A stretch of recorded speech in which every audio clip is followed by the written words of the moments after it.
I think what they were trying to do is to justify their own existence. Their argument is that the European Union prevents wars and prevents us going into another European war. Interestingly, Barroso called it a European civil war. It wasn't a European civil war, it was actually a world war. It included the Americans and a number of other nations. Indeed, for the British, much of the empire came to our aid, India, Australia, New Zealand. So in fact it was a world war. It wasn't just a European civil war. But equally, I think these guys are attacking it from the wrong angle. The fact is the European Union at the moment is fomenting discontent right across the continent. You only have to look at what's going on in Greece, in Portugal, in Spain, where they're trapped into a currency that they shouldn't be in. The European Union, rather than uniting Europe, is actually driving a wedge between the peoples.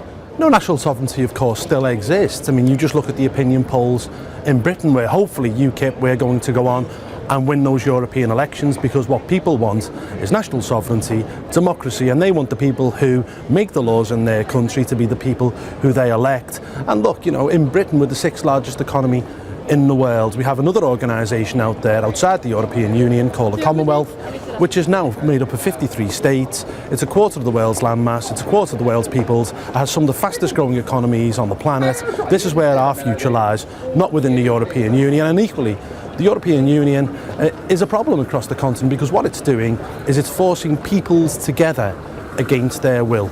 People who don't share the same language, don't share the same culture. And when you do that, what you do is you create something called a false state.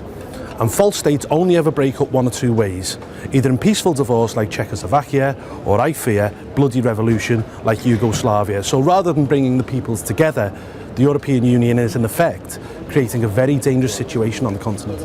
I mean, the European Union hasn't kept peace on the continent, has it? I mean, that's been down to NATO. It was NATO that has prevented, in effect, the Iron Curtain moving further west. And all these people are trying to do by tying the European Union to peace is they're justifying their own existence. As I said earlier, the fact is that what the European Union is creating is a false state against the will of the people. They've got no mandate to do this, and in the end, it could result in severe problems across the continent.